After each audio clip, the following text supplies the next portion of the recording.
로마서 4장 1절에서 12절 말씀까지. 그런즉 육신으로 우리 조상인 아브라함이 무엇을 얻었다 하리요? 만일 아브라함이 행위로서 의롭다 하심을 받았다면 자랑할 것이 있으려니와 하나님 앞에서는 없느니라. 성경이 무엇을 말하느냐? 아브라함이 하나님을 믿음에 그것이 그에게 의로 여겨진 바 되었느니라. 일하는 자에게는 그 삭시 은혜로 여겨지지 아니하고 보수로 여겨지거니와 이를 아니할지라도 경건하지 아니한 자를 의롭다 하시는 이를 믿는 자에게는 그의 믿음을 의로 여기시나니 일한 것이 없이 하나님께 의로 여기심을 받는 사람의 복에 대하여 다윗이 말한 바 불법이 사함을 받고 죄가 가리어짐을 받는 사람들은 복이 있고 주께서 그 죄를 인정하지 아니하실 사람은 복이 있도다 함과 같으니라. 그런즉 이 복이 할례자에게냐 혹은 무할례자에게도냐? 무릇 우리가 말하기를 아브라함에게는 그 믿음이 의로 여겨졌다 하노라. 그런즉 그것이 어떻게 여겨졌느냐? 할례시냐 무할례시냐? 할례시가 아니요 무할례시니라. 그가 할례의 표를 받은 것은 무할례시에 믿음으로 된 의를 인친 것이니 이는 무할례자로서 믿는 모든 자의 조상이 되어 그들도 의로 여기심을 얻게 하려 하심이라. 또한 할례자의 조상이 되었나니 곧 할례 받을 자에게 뿐만 아니라 우리 조상 아브라함이 무할례시에 가졌던 믿음의 자취를 따르는 자들에게도 그러하니라. 아멘. 우리 옆에 사람 보고 인사하시겠습니다. 반갑습니다. 주님의 사랑은 사랑합니다. 인사하십니다. 만약 여러분들에게 구원파에 속한 사람들이 찾아와서 구원받았습니까? 라고 물으신다면 여러분들은 어떻게 대답하시겠습니까? 어떤 분들은 분명하게 예수 그리스도의 십자가의 은혜로 예수님의 공로로 내가 죄사함 받고 의인이 되었습니다. 구원받았습니다. 라고 정당하게 떳떳하게 담대하게 말하는 그런 분도 있을 것입니다. 하지만 글쎄요, 가봐야 알겠죠. 아마 그렇게 말하는 분들도 없지 않아 있을 것 같습니다. 우리가 구원받았다라고 정확하게 이야기하면 구원파에 속한 사람들은 한 가지 질문을 더 던지죠. 구원받으셨어요? 그러면 몇 년, 몇 월, 며칠, 몇 시에 구원받으셨습니까? 라고 질문을 합니다.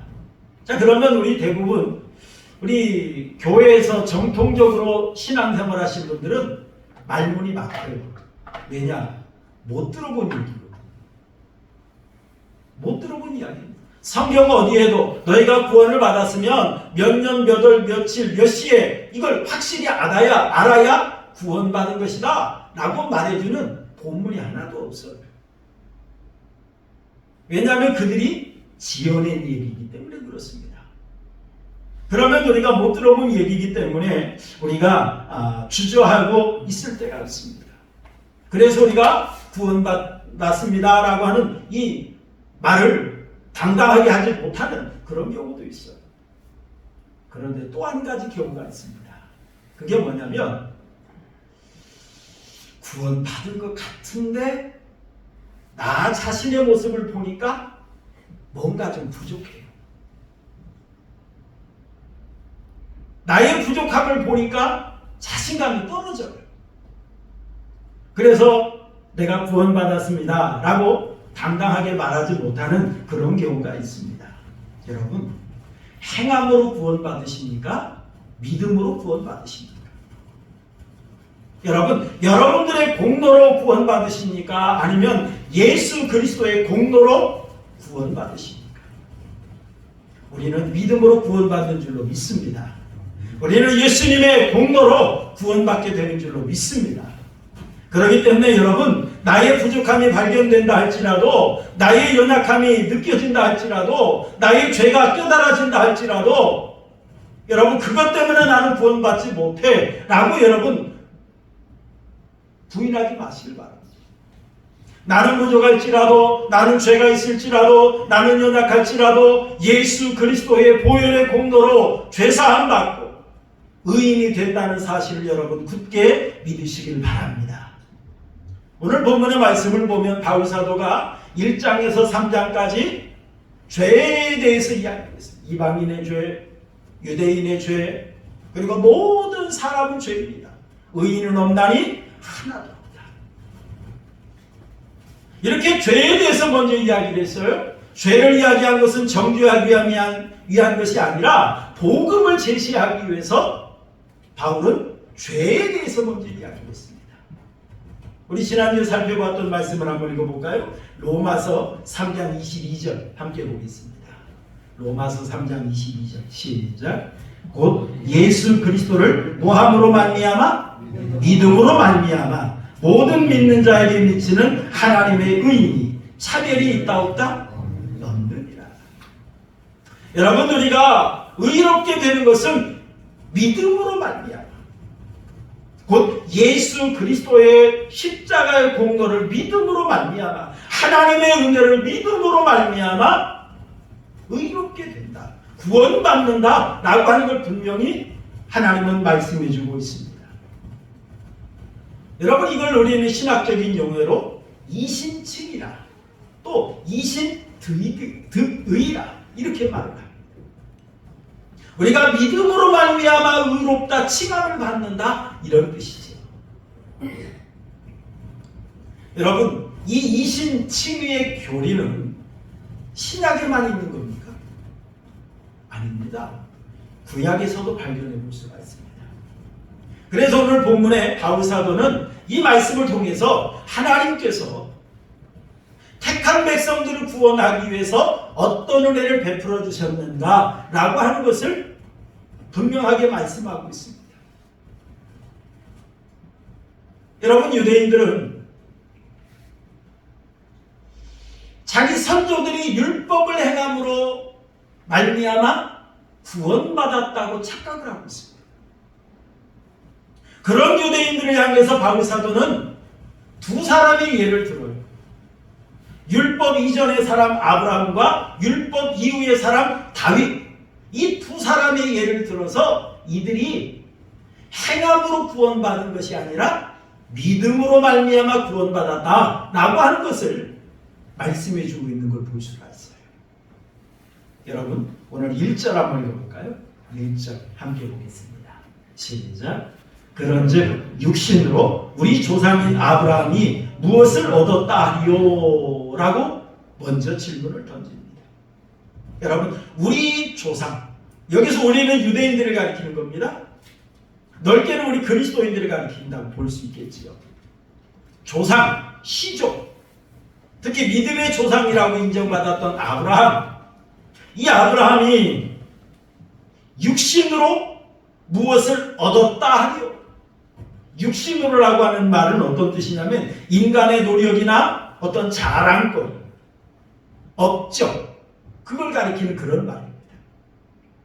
다시 말하면 아브라함이 자기 어떤 행위나 어떤 노력이나 어떤 자랑거리를 가지고 무엇을 얻었다고 말할 수 있겠느냐? 그런 말입니다. 사실 유대인들은 아브라함의 후손이라고 하는 자부심을 가지고 살았습니다. 또 이 아브라함은 하나님과 할례 언약을 맺었던 이런 사람이기도 하죠. 그래서 아브라함을 매우 존경합니다. 그런 아브라함도 자기 어떤 노력이나 업적이나 자랑거리 가지고 하나님 앞에 어떤 걸 얻을 수 있는 그런 사람이 아니었다는 거예요. 여러분, 2절도 한번 읽어볼까요? 2절 함께 봅니다. 시작. 만일 아브라함이 행위로서 의롭다 하심을 받았다면 자랑할 것이 있으려니와 하나님 앞에서는 뭐하다고요? 없느니라. 정말 아브라함이 어떤 행위나 업적이나 자랑거리를 가지고 의롭다 하심을 받았다고 한다면 아브라함은 정말로 자랑할 것이 있을 것인데 그리하지 않았기 때문에 자랑거리가 없다라고 하는 것입니다. 사실 여러분이가 성경에 보면 아브라함도 참 믿음의 사람이라고 이야기를 합니다. 그래서 우리 히브리서 11장에 보면 참 믿음의 선진들에 대해서 이야기를 하고 저도 어려서부터 성경을 읽을 때에 참 나도 이런 믿음의 사람 되었으면 좋겠다. 이런 생각을 가졌던 그런 경험이 있습니다. 이러한 아브라함도 허물이 많은 사람이었어요. 하나님께서 아브라함을 가나안 땅으로 인도하셨어요. 그런데 가나안 땅에 기근이 들었습니다. 창세기 12장 1절에 4절 보니까 내가 너에게 복이 되게 할지라 라고 말씀을 하시면서 가나안 땅에 거주하게 하셨어요. 그런데 가나안 땅에 기근이 들었습니다. 그러자 기근을 피하여서 애굽으로 내려갔어요. 그런데 애굽으로 내려가는데 이 아브라함에게 걱정거리가 있습니다. 그게 뭐냐면 자기 아내 사라가 너무 예뻐요. 그래서 고민이 되었습니다. 이 사라를 빼앗아가기 위해서 나는 죽이고 너는 살리리. 그런 고민이 생겼어요. 그래서 사라에게 말합니다. 원하건대 그대는 나의 누이라 하라. 그러면 내가 그대로 말미암아 안전하고 내 목숨이 그대로 말미암아 보존되리라 라고 하면서 아내라고 하지 말고 누이라고 하라고 시킵니다. 여러분, 이런 아브라함의 행동, 창세기 20장에 보면 한 번 더 이런 행동이 나옵니다. 사실 이게 남자로서, 남편으로서 할 행동입니까? 자기만 살겠다고 아내야 어떻게 되든지 말든지 내팽개치는 아주 비겁한 사람 아닙니까? 이게 아브라함이에요. 이게 아브라함입니다. 또 여러분, 아브라함은 하나님의 약속을 믿었다고 하지만 하나님의 약속하셨지만 아들을 주시지 않자 어떤 방법을 사용합니까? 사라의 몸종이었던 하갈을 취해서 이스마엘을 낳습니다. 불신앙적인 행동이죠. 불신앙적인 행동입니다. 정말 믿었다면 끝까지 믿어야죠. 근데 사실 사람이 끝까지 믿기가 쉽지가 않습니다. 이처럼 아브라함이 허물이 없는 것이 아니라 허물이 많은 사람이에요. 하지만 아브라함의 업적도 있죠. 100세에 낳은 독자 이삭을 하나님이 지시하시는 땅으로 가서 바치라 라고 할 때에 아브라함은 어떻습니까? 순종했어요. 사실 이러한 아브라함의 이런 행동들은 인간적으로 보면 자랑할 만해요. 참 대단한 일입니다. 인간적으로 보면 자랑할 만하지만 하나님 앞에서 그의 모든 삶을 되돌아볼 때 자랑거리는 못 되는 겁니다. 왜요? 얼마나 그동안 믿음이 없이 얼마나 비겁하게 그렇게 살았습니까? 그런 삶의 결과로 아브라함이 의롭다고 인정받기에는 너무나도 많은 허물이 있다는 거죠. 약점이 많은 그런 사람입니다. 그런 아브라함을 하나님께서 어떻게 하셨느냐? 우리 3절 한번 읽어볼까요? 3절 함께 보겠습니다. 시작. 성경이 무엇을 말하느냐? 아브라함이 하나님을 믿음에 그것이 그에게 의로 여겨진 바 되었느니라 라고 말을 합니다. 여러분, 의로 여겨진 바 되었느니라. 여러분, 이 말은 여겨진 바 되었다, 이 말은 여겨주었다 그런 말이에요. 여겨주다라는 말이 어떤 뜻이냐면 풀어보면 어떤 자격이 없어요. 그런데 자격이 있는 것처럼 인정해 주었다. 그런 말이죠. 실력이 그런 실력이 안 되는데 실력이 있는 것처럼 인정해 주었다. 그런 말이에요. 사실 아브라함이 정말 하나님 앞에 믿기는 믿었지만 의롭다고 인정받을 만한 그런 믿음이 아니었거든요. 그런데 하나님께서는 그 자그마한 믿음을 보시고 의롭다고 인정해 주신 겁니다. 의롭다고 인정해 주신 거예요.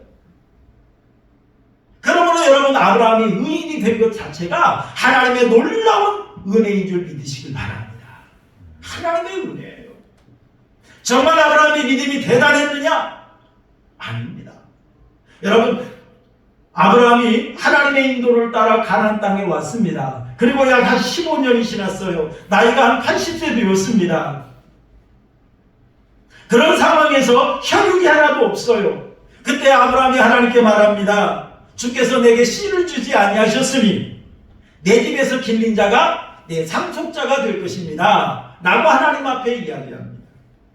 그때 하나님께서 그 사람이 내 상속자가 아니다. 네 몸에서 날 자가 내 상속자가 될 것이다. 라고 하나님이 말씀하셨습니다. 그리고 하나님께서 이 아브라함을 어디로 이끌어 가셨느냐? 밖으로 이끌어 가셨어요. 아마 밤중이었던 것 같아요. 그러면서 하나님께서 말씀을 하십니다. 하늘을 우러러 뭇별을 셀 수 있나 보라. 하나님이 말씀하세요. 저 많은 별들 네가 셀 수 있나 한번 봐라. 그리고 하나님이 말씀하시기를 내 자손이 이와 같으리라 라고 말씀하십니다. 그러자 아브라함이 어떻게 했을까요? 창세기 15장 6절 보니까 아브라함이 여호와를 믿으니 여호와께서 이를 그의 의로 여기시고 라고 말했어요. 그러자 아브라함이 믿었어요. 그런데 사실 이 믿음이 온전한 믿음입니까? 정말 온전한 믿음이라고 한다면 끝까지 흔들리지 않아야죠. 끝까지 흔들리지 않아야죠. 하갈을 통해서 이스마엘을 낳지 말았어야죠. 그런데 그리하지 않았잖아요. 그 믿음조차도 온전한 믿음이 아니에요. 그런데 하나님께서 이 아브라함을 그 믿음을, 이 자그마한 믿음을 보시고 하나님께서는 의로 여겨주셨다. 의로 여겨주셨다. 여러분 하나님께서 이 아브라함이 정말로 대단한 믿음이었기 때문에 그 모습을 보고 의롭다고 칭해 주신 것이 아니라 아주 자그마한 믿음 하나 그거 보시고 그래 너는 의로워 라고 인정해 주신 거라는 거죠.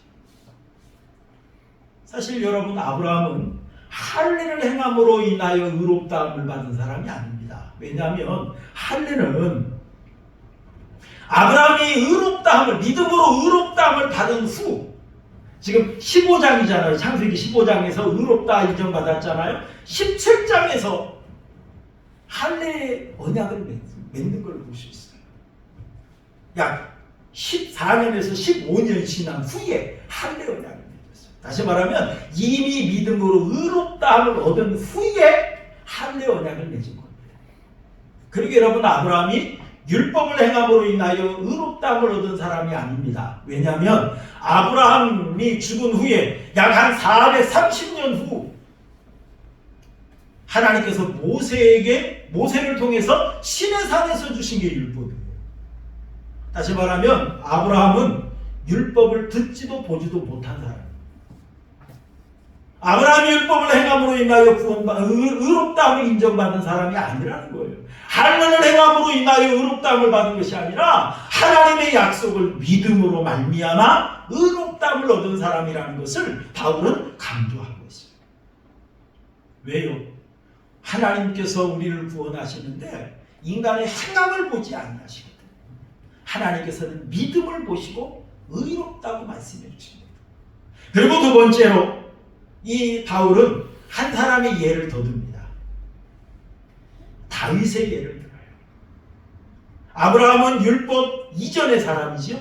율법을 듣지도 보지도 못한 사람이에요. 그렇다면 다윗은 율법 시대에 태어났고 율법 시대에 생활했던 그런 다윗입니다. 자, 그 다윗은 유대인들이 가장 존경하는 왕이죠. 메시아의 조상이기도 하다 보니까 유대인들이 아주 믿고 따르는 그런 사람입니다. 그런 다윗의 예를 들어요. 우리 6절 한번 읽어볼까요? 6절 함께 보겠습니다. 시작. 이란 것이 없이 하나님께 의로 여기심을 받는 사람의 복에 대하여 다윗이 말한 바라고 말을 합니다. 다윗의 예를 드는데 하나님께 의롭다함을 받는 사람의 그 복이 얼마나 정말 귀한 것인지 이걸 설명하겠다는 거예요. 그런데 그 앞에 일한 것이 없이라고 말했어요. 일한 것이 없이. 자, 여기서 일한 것이라고 한다면 뭘까요? 어떤 의롭다함을 받을 만한, 인정받을 만한 업적이나 자랑거리나 공로나 이런 것이 없이 그런 말이에요. 그런 것이 없이 하나님께 의롭다 여기심을 받는 사람은 복이 있다. 그걸 지금 이야기하는 걸 볼 수가 있습니다. 우리 7절, 8절 한번 읽어보시죠. 다윗이 뭐라고 했는지 7절, 8절 시작. 불법이 사함을 받고 죄가 가려짐을 받는 사람은 복이 있고 주께 그 죄를 인정받지 아니하실 사람은 복이 있도다 함과 같으니라 라고 말을 했어요. 이 말은 다윗이 시편 32편 1절에서 2절에서 했던 다윗의 고백입니다. 허물의 사함을 받고 자신의 죄가 가려진 자는 복이 있도다. 마음에 간사함이 없고 여호와께 정죄를 당하지 아니하는 자는 복이 있도다. 이 고백의 말을 바울이 인용해서 사용했던 말입니다. 시편 32편은 어떤 시편이냐면요, 시편 51편과 함께 다윗이 우리아의 아내 밧세바를 취하고 이 죄를 감추기 위해서 우리아를 전쟁에 나아가서 죽게 했던 이 죄에 대해서 하나님 앞에 회개하는 그런 내용의 시입니다. 하나님께서 나단 선자를 통해서 다윗의 죄를 책망하시죠. 그러다 그 말씀을 듣고 다윗은 하나님 앞에 엎드려 회개합니다. 처절하게 자기의 죄를 고백합니다. 그때 자기의 고통이 뼈가 쑤시고 살갗이 타들어가는 이 고통을 느껴요. 잠을 이루지 못합니다. 그러면서 하나님 앞에 철저하게 회개합니다. 그러자 하나님께서 그 모습을 긍휼히 여기시고 다윗의 죄를 용서해 주십니다. 이러한 하나님의 은혜, 다윗의 죄를 덮어주시고 다윗이 회개하는 그 모습을 보고 이걸 긍휼히 여기셔서 의롭다고 칭해주신 하나님의 은혜로 말미암아 다윗이 의인이 될 수가 있었다라고 하는 그런 말입니다. 여러분, 다윗은 허물이 없는 사람이 아니잖아요. 여러분, 정말로 다윗의 집안 내용을 우리 한번 들어보면 얼마나 비참한 가정인지 몰라요. 형제들끼리 성폭행이 일어나고 살인사건이 일어나고 아들이 아버지를 죽이겠노라고 반역을 하고 쫓아다니고. 여러분, 세상에 이렇게 창피한 집이 어디 있습니까? 다윗이 이런 집이에요. 사실 저희도 형제들 모이면 큰 소리 한 번 안 나요. 저희 집도 뭐 싸울 일이 뭐 있습니까? 누가 뭐 하나 의견을 제시하면 그래, 그럼 그렇게 하자, 그걸로 끝나버립니다. 보통 저희 집도 그래요. 근데 다윗의 집은 어때요? 이건 말하기도 창피한 그런 집입니다. 그런데 이런 집이 어떻게 하나님 앞에 의롭다함을 인정받을 수 있었을까요? 하나님께서 자기의 죄를 깨닫고 회개하는 이 다윗의 모습, 이 모습을 보시고 하나님은 의롭다고 인정해 주셨기 때문에 다윗이 의인이 될 수 있었다는 거예요. 다윗이 구원받을 수가 있었다라고 하는 것입니다. 그러므로 다윗의 공로가 아니라 하나님의 은혜라는 거예요. 하나님의 은혜라는 거예요. 그래서 이 예를 돕기 위해서 아브라함과 다윗의 예를 들었던 바울이 하나의 비유를 이야기합니다. 그게 뭐냐? 노동자가 품삯을 받는 비유로 이야기해요. 우리 4절 5절 한번 읽어볼까요? 4절 5절 함께 보겠습니다. 시작. 일하는 자에게는 그 삭시 은혜로 여겨지지 아니하고 보수로 여겨지거니와 이를 아니할지라도 경건하지 아니한 자를 의롭다 하시는 이를 믿는 자에게는 그의 믿음을 의로 여기시나니라고 말했어요. 여러분, 일을 한 사람에게 품삯을 주는 것은 어찌 보면 당연한 거예요. 제가 누구 집에 가서 일을 해놓고 품삯 주세요 요구하는 것은 당당한. 왜요? 내가 그만한 노동력을 지불했고 그만한 일을 해주었기 때문에 그 사람이 그 이상의 이득을 얻은 겁니다. 그러므로 나의 노동의 대가를, 나의 수고의 대가를 요구하는 건 당연한 거예요. 그래서 주인도 줄 때 내가 저 사람에게 어떤 은혜를 베푼다는 그런 마음으로 주는 것이 아니라 당연히 내가 줘야 할 것이라는 마음을 가지고 주는 거예요. 요구하는 사람도 당당하게 요구합니다. 그런데 일하지 아니한 사람에게 일당을 주고 품삯을 주는 것, 여러분 어떻습니까? 일하지도 않은 사람이 가서 품삯 달라고 당당하게 요구할 수 있습니까? 요구하지도 않죠. 요구한다면 이상한 사람입니다. 그런데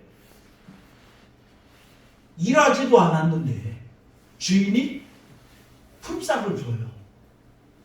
그건 뭡니까? 그건 선물이에요. 그건 은혜예요. 받는 사람도 어떻습니까? 당당하게 받는 것이 아니죠. 이상해. 왜 내가 일하지도 않았는데 주시나요? 그리고 이걸 받으면 어떻습니까? 공짜로 얻은 것이기 때문에 너무너무 기분이 좋아요. 황홀할 정도, 너무 함성할 정도. 너무너무 감사하다. 그렇게 받는 걸 볼 수 있습니다. 여러분, 우리가 하나님 앞에 어떤 업적을 가지고 어떤 노력이나 어떤 자랑거리를 가지고 하나님 앞에 의롭다고 인정받았다고 한다면 하나님, 나는 당당하게 받았습니다. 내 업적으로 의롭다고 인정받았습니다. 하나님 앞에 당당하겠죠. 떳떳하겠죠. 하지만 내가 의롭지 않아요. 내가 하나님 앞에 자랑할 것이 없어요. 내가 하나님 앞에 아무것도 한 것이 없어요. 그럼에도 불구하고 하나님은 나에게 의롭다고 여겨주신 거예요. 아브라함의 그 작은 믿음 하나 보시고, 다윗이 하나님 앞에 죄를 지어놓고 자기의 죄를 회개하는 그 모습 하나 보시고 하나님은 의롭다고 인정해 주신 거예요. 여러분, 하나님께서 이 놀라운 은혜를 우리에게도 베풀어 주셨다는 사실을 여러분 믿으시길 바랍니다. 여러분, 내가 가지고 있는 이 믿음, 나의 노력으로 얻은 것이 아니죠. 내가 가지고 있는 이 믿음조차도 하나님께서 우리에게 선물로 주신 것이라는 사실을 믿으시길 바랍니다. 얼마나 이게 귀한 겁니까? 여러분, 사람들에게는 공로 중독성이 있다라는 글을 제가 어떤 책을 통해 읽었어요. 내가 뭔가를 해야만 인정받을 수 있고, 내가 뭔가를 해야만 어떤 대가를 받을 수 있다라고 하는 어떤 그런 마음이 우리 안에 자리하고 있습니다. 그래서 우리가 종종 말하잖아요. 세상에 공짜가 어디 있어? 그래서 누가 나에게 뭐 공짜로 뭘 주면 의심하잖아요. 왜 줘? 그 다음에 뭘 요구하려고? 나중에 내 걸 뭐 뺏어가려고? 그러면서 우리가 의심하잖아요. 왜? 공짜는 없다 라고 하는 이 생각에 우리가 의심하는 걸 볼 수가 있습니다. 그런데 여러분, 사탄은 이걸 가지고 우리를 유혹합니다. 이걸 가지고 우리로 하여금 믿지 못하게 합니다. 여러분, 사탄은 끊임없이 우리에게 속삭입니다. 구원은 행위로 받는 거야. 구원은 믿음으로 받는 것이 아니라 행위로 받는 거야. 봐, 너의 삶을 봐. 너의 행동을 봐. 너의 마음 씀씀이를 봐. 너 같은 것이 어떻게 구원받을 수 있어? 그러면서 우리 마음속에 와서 속삭입니다.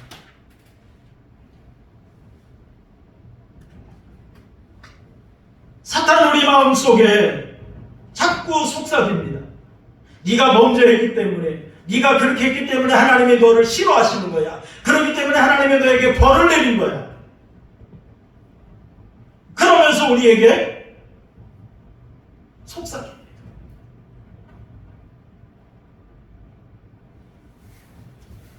그리고 사탄은 우리 마음속에 찾아와서 자꾸 정죄합니다.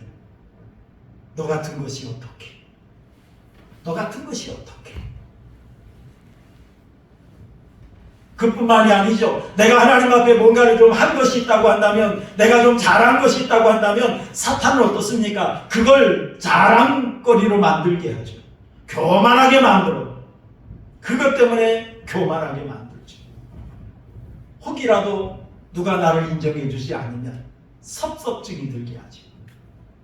서운해하고 섭섭해하고. 그러면서 사탄이 가장 목표하는 바가 있습니다. 그게 뭐냐? 하나님의 은혜의 필요성을 부인하게 만들어요. 하나님의 은혜의 소중함을 망각하게 만듭니다. 이게 사탄이 하는 행동이에요. 정말 우리가 하나님 앞에 설 수 있는 것은 우리의 의 때문이 아니거든요. 하나님의 은혜 때문이거든요.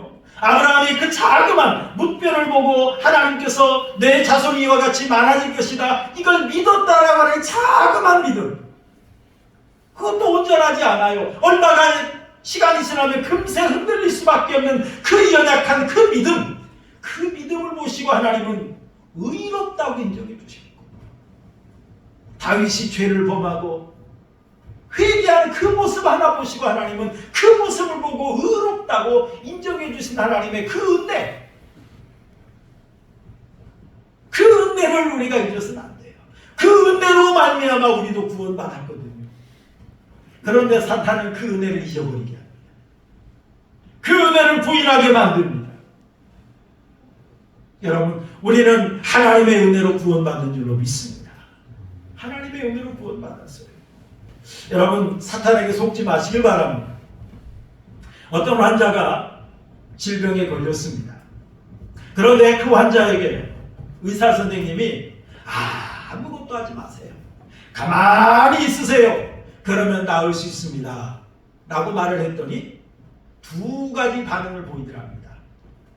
어떤 환자는 그래, 나는 괜찮대. 그러면서 마음이 편안해지는 사람이 있는가 하면, 어떤 환자는 아하, 내가 죽을 병에 걸렸나 보다. 더 이상 의사가 어떻게 손 쓸 방법이 없으니까 그저 나를 위로하려고 그냥 아무것도 하지 말고 그냥 가만히 계십시오, 그렇게 말을 했다라고 착각을 하더라고요. 왜요? 뭔가를 해줘야 속이 시원할 것 같은데, 하다못해 약 처방이라도 하나 해줘야 좋을 것 같은데, 그것도 없이 그냥 편안히 계십시오라고 하니까 믿음이 안 간다는 거예요. 그런 환자에게, 정말 죽을 병에 걸린 환자라 할지라도 이렇게 말을 하면 호전이 된답니다. 어떻게 말을 하냐면, 요즘에 신약이 개발되어 있습니다. 이 약을 먹으면 고침받을 수 있습니다. 그러면서 소화제라도 이렇게 처방을 해주잖아요. 그러면 얼굴빛이 밝아진답니다. 희망이 생긴답니다. 왜요? 뭔가를 해야 뭔가를 잃을 것 같은 그런 심리가 우리 마음속에 있다라고 하는 것입니다. 그런데 하나님께서 우리에게 복음을 주셨는데, 이 복음이 뭐예요? 너무너무 쉬워요. 믿기만 하래요. 믿기만 하래요. 그러면 구원받는데, 믿기만 하래요. 그러면 의롭게 된대. 너무 쉬우니까 못 믿는 거예요. 너무 쉬우니까 믿겨지지가 않는 거예요. 여러분, 이스라엘 백성들이 이제 광야길을 걸어가면서 호르산에서 출발해서 홍해길을 따라 에돔 땅을 우회할 때에 이스라엘 백성들이 그 길이 아마 좀 험했던 것 같습니다. 마음이 상했어요. 그리고 하나님과 모세를 향해서 이제 원망을 합니다. 어찌하여 우리를 애굽에서 인도해내서 이 광야에서 죽게 하는가? 이곳에는 먹을 것도 없고 물도 없는데, 그리고 하나님께서 매일 주시는 이 만나, 이 하찮은 음식으로 우리를 먹게 하는도다 라고 하면서 불평했어요. 그러자 하나님께서 진노하셔서 이들에게 불뱀이 나와서 물게 했습니다. 그러자 그때서야 하나님 앞에 원망한 걸 회개합니다. 그때 하나님께서 모세를 통해 말씀을 하십니다. 불뱀을 백성 중에 보내어 물게 하시자 그들이 이제 부르짖지요. 그때 하나님께서 불뱀을 만들어 장대 위에 매달아라. 물린 자마다 그것을 보면 살리라. 라고 민수기 21장에 하나님께서 말씀을 하십니다. 예.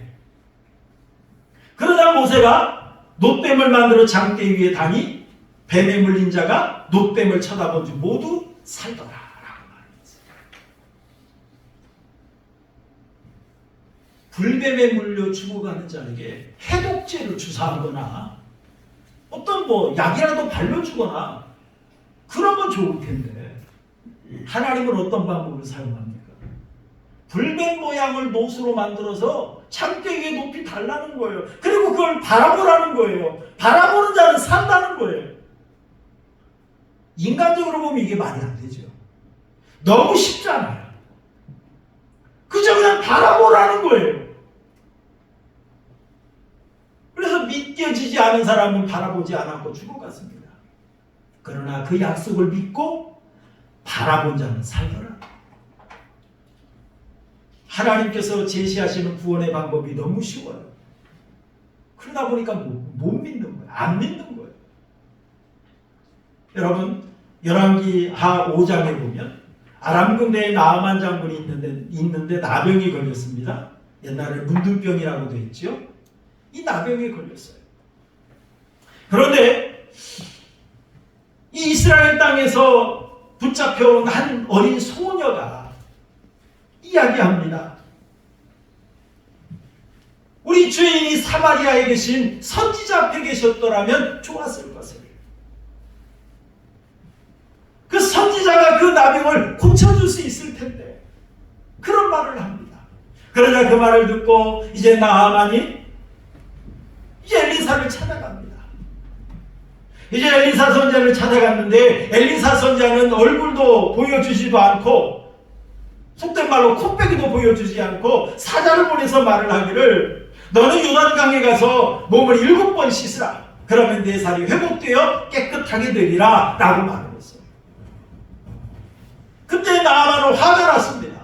아니 내가 누군데 내가 여기까지 찾아왔는데 어떻게 콧배기도 안 미쳐?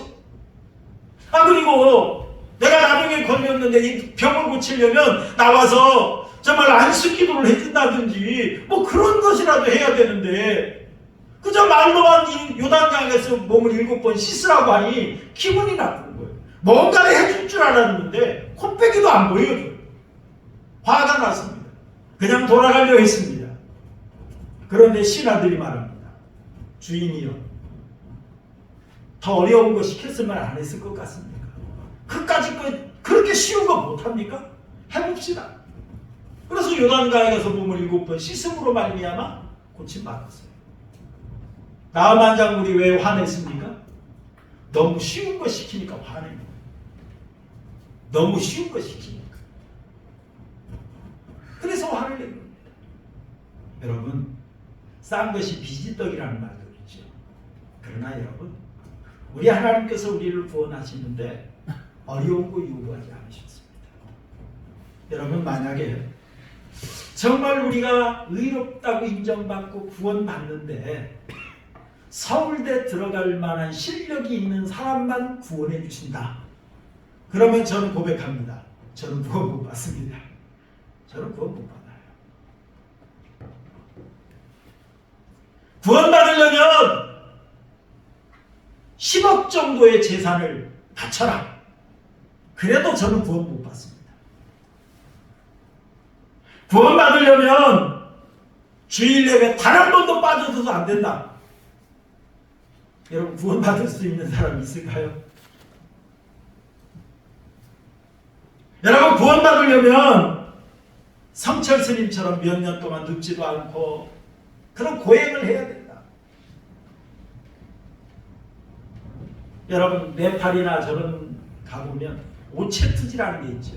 성지를 가는데 삼보일배 하듯이 그렇게 성지까지 가는 거예요. 그런 사람만 구원해 준다. 그러면 구원받지 못할 사람은 허다합니다. 그런데 우리 하나님은 어때요? 그런 거 요구하지 않으셨어요. 믿기만 해라. 그런데 그 믿음도 누가 주십니까? 하나님이 주십니다. 얼마나 좋으신 하나님입니까? 얼마나 좋으신 하나님. 얼마나 귀한 은혜입니까? 사랑하는 성도 여러분, 우리가 이런 하나님의 놀라운 은혜로 말미암아 구원받은 줄로 믿습니다. 이 은혜가 얼마나 귀해요. 여러분, 이런 하나님의 놀라운 은혜로 죄인이 변하여 의인이 되었습니다. 이런 하나님의 놀라운 은혜로 말미암아 멸망받을 자가 변하여 구원받았습니다. 이런 하나님의 은혜로 말미암아 지옥 갈 자가 변하여 천국 가게 되었습니다. 이런 하나님의 은혜로 말미암아 오늘도 하나님 앞에 우리가 예배할 수 있게 되었습니다. 얼마나 감사합니까? 여러분 이 은혜 감사하면서 정말 이 은혜를 누리면서 이 하나님 앞에 예배하면서 살아가는 우리 성도님들이 되시기를 주님의 이름으로 축원합니다. 우리 말씀 생각하면서